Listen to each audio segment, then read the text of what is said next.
ሰላም ውድ የእናት ሚዲያ ቤተሰቦች፣ አሁን የደረሰን በርካታ መረጃዎች አሉ። እናንተ ግን በቅድሚያ ሰብስክራይብ፣ ላይክ፣ ኮሜንት ያደረጋችሁ እስከ መጨረሻው አብራችሁ እንድትቆዩ እንጠይቃችኋለን። በርካታ ጉዳዮች እናነሳለን። የሀገር ውስጥና የውጭ ዘገባዎችን ይዘናል። እስከ መጨረሻው አብራችሁ እንድትቆዩ በአክብሮት እንጠይቃችኋለን። አዳዲስ መረጃዎች አሉን። አብራችሁ ቆዩ። መልካም ቆይታ። በርካታ ወራት ሲከራከሩ የነበሩት በጆሲ እና እንደዚሁም ደግሞ በቀድሞ ፍቅረኛው መካከል የነበረው የልጅ አስተዳደግ ክርክር አሁን ፍጻሜውን አግኝቷል። ድምፃዊ ጆሲ ወይም ደግሞ ዮሴፍ መካከል የነበረው ክርክር ማለት ነው አሁን ውሳኔ አግኝቷል። የቀድሞ ድምፃዊ ዮሴፍ ወይም ጆሲ አሸናፊነት ነው የተጠናቀቀው ክርክሩ። ፍቅረኛው እንግዲህ ሶሲ ግርማይ እናት የምትባለው እና ልጁን ለማሳደግ እንግዲህ ከፍተኛ ክርክር ሲያደርጉ ነበር። በክሱ ወቅትም እንግዲህ በርካታ ጉዳዮች ተነስተዋል። ሱሰኛ እንደሆነ ጆሲ እንደዚሁም ልጁን ማሳደግ እንደማይችልም እንግዲህ ከሳ ነበር እሷ ማለት ነው።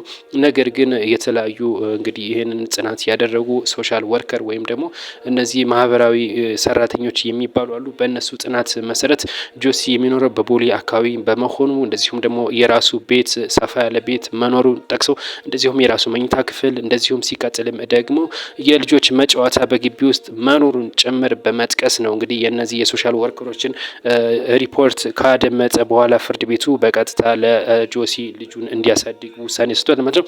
በእሷ በኩል ደግሞ የምትሰራው እንደዚሁም የባልትና ውጤት ማዘጋጀት ቤቷ ጠባብ መሆኑን ቤቷም እንደዚሁ ጠበብ ያለ መሆኑና ልጆችም ለማሳደግ ምቹ ባለመሆኑ ምክንያት ነው እንግዲህ ለጆሲ እንዲያሳድግ ውሳኔ የተሰጠው ማለት ነው። ነገር ግን እሷ ከፍተኛ ጥያቄ አቅርባለች ወይም ተችታለች።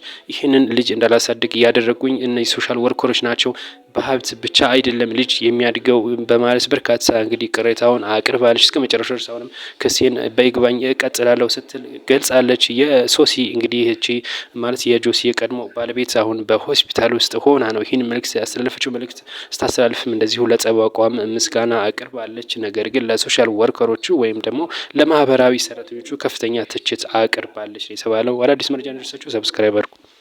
የምስራቅ አፍሪካ ቀጠና አሁንም በአሳሳቢነት ላይ ይገኛል ሲል ቢቢሲ አስነብቧል። በዘገባው በርካታ ታታዎችንም አስቷል። እንደሚታወቀው ሱዳን ላይ ከፍተኛ የሆነ እርስ በርስ ጦርነት እየተደረገ ነው የሚገኘው በፈጥኖ ደራሽና እንደዚሁም ደግሞ በሱዳን ጦር ማለት ነው በአልቡርሃንና እንደዚሁም በሄሜቲ ወይም ጄኔራል ሀምዳን ዳጋሎ መካከል ማለት ነው። እናም አሁን በቤንሻንጉል ጉሙዝ ድንበር አካባቢ ላይ በሚገኝ አንድ ቦታ ላይ ኢትዮጵያ ወደ 10,000 የሚጠጋ ወታደሮችን ማሰልጠን የሚያስችል ለፈጥኖ ደራሹ ወታደር ልታሰለጥን እንደሆነ ቦታም ማዘጋጀቷ ተነግሯል። በዚህም በሳተላይት ላይ በተነሳ ምስል ቢቢሲ ሰፋ ያለ መረጃ ይዞ ወጥቷል። ይህ ቀጠና ከፍተኛ የትርምስ ቀጠና ሊሆን ይችላል ሲል ስጋቱንም እየገለጸ ነው የሚገኘው።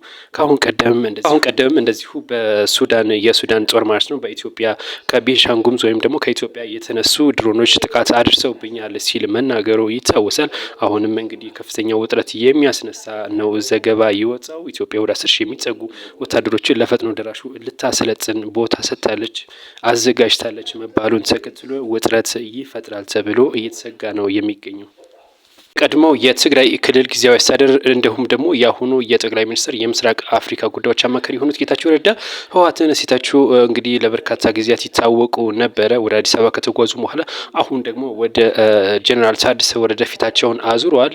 የትግራይ ክልል ያሉ ጀነራል ታደሰ ወረደ እና እንደዚሁም ወይም ደግሞ በጊዜያዊ አስተዳደር ውስጥ ያሉና አብሯቸው ያሉ አካላት እስካልተወገዱ ድረስ በትግራይ ክልል ሰላም አይመጣም ሲሉ መናገራቸው ብዙዎችን እያነጋገረ ነው የሚገኘው። ከአሁን በፊት ህወሓትን ነበር እነ ደብረ ጽዮን ነበር በስፋት ሲተቹ የነበሩት። አሁን ደግሞ ወደ ጀነራል ታደሰ ወረደ ወደሚመሩት አስተዳደር ፊታቸውን አዙረው በከፍተኛ ሁኔታ ሲተቹ ነበር። ይህ አስተዳደር እስካልወደቀ ወይም እስካልተወገደ ድረስ በትግራይ ክልል ምንም አይነት ሰላም አይመጣም ሲሉ መናገራቸው ብዙዎችን እያነጋገረ ይገኛል። ሀሳብ አስተያየት ካለ ማህደር ከበደ ቀለበት ማድረጓን ይፋ አድርጋለች። በወቸ ጉድ ብሮድካስት ላይ የምናውቃት ማህደር አሁን ቀለበት ማድረጓን ይፋ አድርጋለች። በርካቶችም ደስታዋን እንግዲህ በተገኙበት ነው ቀለበት የተደረገላት። ደስታዋን እየገለጸች ነው የምትወደው ጭምር እየጠቀሰች ነው የምትገኘው። ከዚህ ጋር በተገናኘ ግን እሱ እስካሁን ያው ላይም እንደዚሁም ደግሞ ምስሉ አልታየም። ማን ይሁን ማን ይታይ አልፈለገችም። ከጓደኞቿ ቪዲዮ ላይ እንዲወጣ አልፈለገችም። እጅግ እንደምታከብረውና በቅርቡም ደግሞ ወደ ትዳር አብረው እንደሚሆኑ ጭምር ይፋ አድርጋለች። ወቸ ጉድ ብሮድካስት ላይ ብዙዎች አድናቆትን አትርፋለች እቺ ማህደር። አሁን ደግሞ ቀለበት በቀለበቷ ፕሮግራም ላይ ቪዲዮንም ማየት ትችላላችሁ። እጅግ በደስታና እንደዚሁም በተለያዩ ፕሮግራሞች የታጀበ ነበረ። አዳዲስ መረጃዎች እንደርሳችሁ ሰብስክራይብ፣ ላይክ እያደረጋችሁ አብራችሁን ቆዩ። መልካም ቆይታ።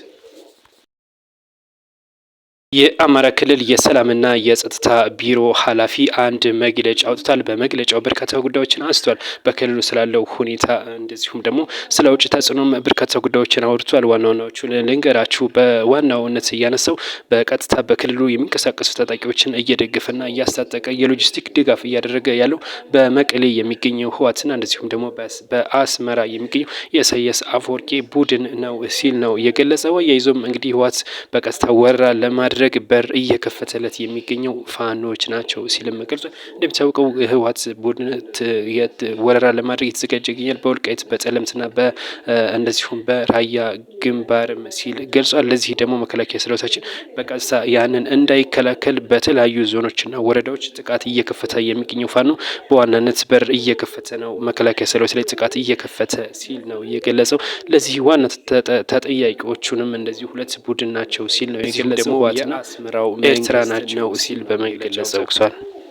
የተባበሩት መንግስታት ድርጅት የሰብአዊ መብት ኃላፊ በትግራይ ክልል ያለው ውጥረት በአስቸኳይ እንዲረግብ ጠይቀዋል። የተባበሩት መንግስታት ድርጅት የሰብአዊ መብት ኃላፊ የሆኑት ቮልከር ቱርክ ናቸው ይህን መልእክት ያስተላልፉት። እንደሚታወቀው በትግራይ ክልል ውጥረት መፍጠሩ ይታወቃል። ከዚህ ጋር በተገናኘ ነው በአስቸኳይ ይህ ውጥረት እንዲረግብና ወደ ሰላም እንድትመጡ የፕሪቶሪያ ስምምነትም እንድታከብሩ ሲሉ ገልጿል። እንደዚሁ የተባበሩት መንግስታት ድርጅት አንቶኒዮ ጉተሬዝም መልእክት ማስተላለፋቸው ይታወቃል በዚህ ጉዳይ ማለት ነው። እንደዚሁም የአፍሪካ ህብረትም ጭምር የተለያዩ ዓለም አቀፍ ድርጅቶችም በዚህ ጉዳይ መልእክት ሲያስተላልፉ ነበር።